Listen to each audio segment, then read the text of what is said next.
जरा समझने की कोशिश करते हैं कि बिहार के भीतर क्या चीजें चली जिसके वजह से ये बहुमत मिला और क्या चीजें नहीं चली जिसके वजह से महागठबंधन 34 सीटों पर सिमटता नजर आ रहा है। जरा वो एक बार ग्राफिक चला दे तो हम जरा लोगों को बता दीजिए। पहली बात, महिलाओं को 10,000 रुपए नकद मिले, बात चल गई और इसका असर सीधे सीधे हम देख सकते हैं कि इस नतीजों में पड़ता हुआ 202 सीटों की तरफ ले जाते हुए। कौन सी चीज नहीं चली? महिलाओं को 30,000 रुपए देने का वादा जो आरजेडी ने बाद में किया था और कहा था कि एक मुश्त 30,000 रुपए की कीमत दी जाएगी।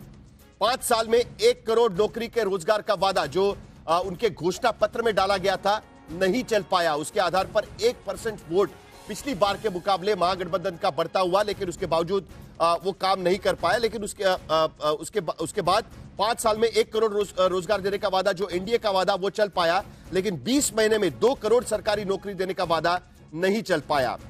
जंगल राज परिवारवाद के खिलाफ एनडीए का प्रचार ये चल पाया, जिसकी वजह से हम देख सकते हैं कि कई इलाकों में जनता दल यूनाइटेड आरजेडी की फाइट पे जनता दल यूनाइटेड का जो परफॉर्मेंस है वो बेटर रहा है, अच्छा रहा है। एसआईआर का विरोध और वोट चोरी गद्दी छोड़ का मुद्दा नहीं चल पाया। कांग्रेस को इसको लेकर हम सवाल पूछेंगे। सीमांचल में ओवैसी फैक्टर चल गया। आज की स्थिति में 6 सीटों पर एआईएमआईएम बढ़त बनाए हुए हैं, जबकि चुनाव में पीके का एक्स फैक्टर नहीं चल पाया। 3.5% वोट लेकर प्रशांत किशोर की पार्टी सिमट गई है। आखिर में एनडीए में गठबंधन का मैनेजमेंट, जिस तरीके से एलजेपी को गठबंधन में लाना, उपेंद्र कुशवाहा को गठबंधन में लाना, सीट शेयरिंग करना, उसके साथ साथ सीट शेयरिंग के बाद जो रिबेल्स है उनको बिठाना, या अमित शाह की स्ट्रेटेजी, ये सारी चीजें चल पाई। लेकिन महागठबंधन में एकजुटता नहीं हो पाई। कई जगह पर फ्रेंडली फाइट एंड मूवमेंट पर डिक्लेयर किया गया कि तेजस्वी यादव मुख्यमंत्री पद के उम्मीदवार रहेंगे और उसके बाद मुकेश सहनी को उप मुख्यमंत्री पद और बाकी सारी चीजें उनकी घोषणा हुई। लेकिन जमीन पर उनका वो गठजोड़ उस तरीके से शायद नहीं दिख पाए, जिसकी वजह से वो बात भी यहां पर नहीं चल पाई। सुधांशु त्रिवेदी, क्या जो मुद्दे हम यहां पर रख रहे हैं कि जो चीजें चल पाई आज की स्थिति में, किस पर सेहरा बांधेंगे आप? क्या आपको लगता है कि ये मुद्दे चल पाए? देखिए, सर्वप्रथम तो मैं आज 14 नवंबर है और देश के प्रथम प्रधानमंत्री पंडित जवाहरलाल नेहरू जी का जन्मदिवस है, और जिसे हम बचपन से बाल दिवस के रूप में मनाते रहे हैं। और सवेरे सवेरे नीतीश कुमार जी के ट्वीट पर बहुत से लोगों ने अपनी हसरतों का महल सवेरे की किरण के साथ बनाना शुरू किया था। शाम होते होते वो नाकामी के मजार में तब्दील होता चला जा रहा है। और मैं बाल दिवस की विशेष रूप से शुभकामना दूंगा पूरे देश को, कांग्रेस पार्टी को, और अत्यंत विशेष रूप से श्री राहुल गांधी जी को भी और तेजस्वी जी को भी। और मैं किसी का नाम नहीं ले रहा हूं, दर्शक अपने स्वविवेक से निर्णय ले। इस चुनाव ने दिखाया है कि बाल बुद्धि की उच्छृंखलता और प्रधानमंत्री श्री नरेंद्र मोदी जी और नीतीश कुमार जी के शासन की परिपक्वता, दोनों के बीच का अंतर बिहार की जनता भली भांति समझती है। बिहार की वह धरती जो मां सीतामढ़ी की धरती है, सीता जी की धरती और भगवान बुद्ध की धरती है, उसे बुद्धू बनाने का जो प्रयास किया गया, मुझे लगता है उसका मुंह तोड़ जवाब जनता ने दिया है। अब जहां आपने फैक्टर की बात कही है, मैं ये बात आपसे कहना चाहूंगा कि एक बहुत स्पष्ट रूप से हमें समझने की आवश्यकता है। इस चुनाव में हम जीते हैं साहिल जी, और बहुत शानदार जीते हैं। शायद लोगों की जो अपेक्षा थी उससे अधिक जीते हैं। पर इसका एक दूसरा निष्कर्ष समझिए, हम 2024 में 400 पार नहीं कर पाए थे, पर पहले महाराष्ट्र और अब बिहार 2 बार 200 पार हुए। पहले हरियाणा, फिर महाराष्ट्र, दिल्ली और अब बिहार। इससे बहुत साफ है कि प्रधानमंत्री श्री नरेंद्र मोदी जी के प्रति देश की जनता का जो अगाध स्नेह, अप्रतिम आशीर्वाद है, उसके में भ्रम पैदा करके जो संदेह पैदा करने का प्रयास किया गया था, अब जनता उसका प्रतिकार कर रही है। जो कसक रह गई थी 2024 के लोकसभा में, उसको जनता सिलसिलेवार तरीके से राज्य दर राज्य उसका निराकरण कर रही है, और जो ठसक लोगों के दिल में आ गई थी उनका भी समुचित इलाज कर रही है। अब यहां पर मैं एक बात और कहूंगा अंत में। देखिए, हम जीते हैं मगर हमें बहुत चिंता हो रही है।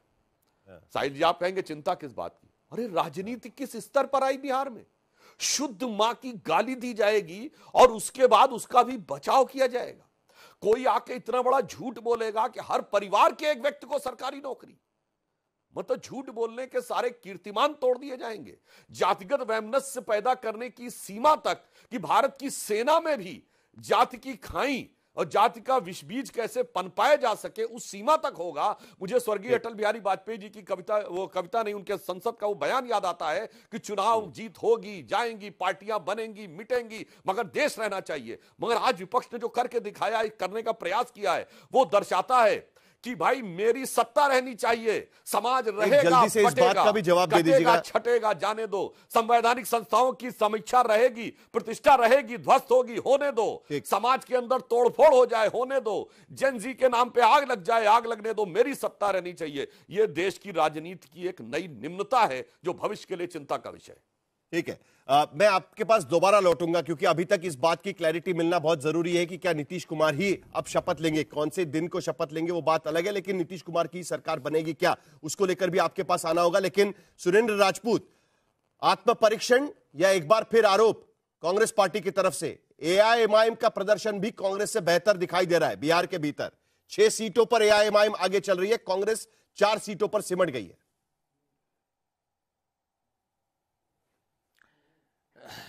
आज भारतीय जनता पार्टी का दिन है साहिल, तो सबसे पहले सुधांशु यहां बैठे हैं, इनको भारतीय जनता पार्टी की अप्रत्याशित जीत जो हमें पच नहीं रही है उसकी बधाई।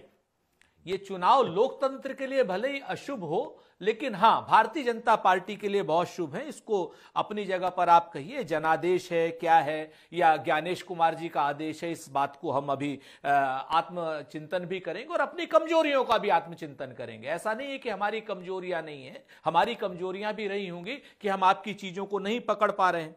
अब एक चीज तो तय है, आप इस चीज को देखिए, हम आज किसी उस पर नहीं बात करेंगे 10,000, 20,000, 30,000, 40,000, ये सब, इन सब चीजों पर बात नहीं करेंगे। चुनाव हो चुका है, लेकिन चुनाव के प्रतिमान क्या रहे हैं, मैं आपको एक छोटा सा उदाहरण देता हूं। 20 या 21 राउंड तक तेजस्वी यादव 11,265 वोटों से पीछे थे। 11,265 से नोट करिएगा। और साहिल भाई 22वें राउंड में तेजस्वी यादव 8,500 वोटों से आगे हो जाते। एक राउंड में कितने वोट पड़ते हैं, कितने वोट गिने जाते हैं, सारी चीजें आप देख लीजिएगा। ये अविश्वसनीयता जो चुनाव आयोग कर रहा है, इसका छोटा सा उदाहरण जो हमारे पक्ष का है, हमारे पक्ष का है, ये आपके सामने नजर आ रहा है, सामने दिखाई दे रहा है। आप चुनाव आयोग की अभी क्या कहना चाह रहे हैं ना, तो आप आपके काउंटिंग एजेंट वहां पर बैठे हुए हैं सुनील राजपूत जी, ऐसा नहीं है।